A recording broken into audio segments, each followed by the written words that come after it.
सकाळी hair wash केला की 7-8 रात्रीच्या वाजत आल्यावर डोकं दुखायला लागतं. थोडंसं कोमट करून तेल लावलं ना की जरा बरं वाटतं. हेअर वॉशच्या आधीगर तेल लावतेच, पण नंतरही तेल लावावं लागते. मीही पहिला असंच करायचे. जो आपण अंघोळीला टॉवेल वापरतो तो तोंड पुसायलाही वापरायचे, पण मी आता असं न करता तोंड पुसायला छोटासा हातरुमाल वापरते. त्यापासून जास्त प्रमाणात फोड्या वगैरे चेहऱ्यावरती कमी उठतात.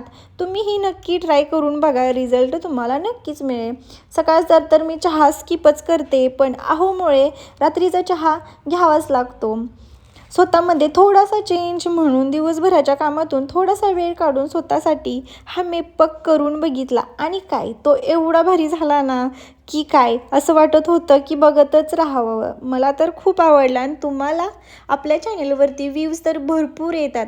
तुम्ही सबस्क्राईब करायला नक्कीच विसरता, तर जाता जाता सबस्क्राईब नक्कीच करून जावा. तर इथेच व्हिडिओ एंड करते. चलो बाय.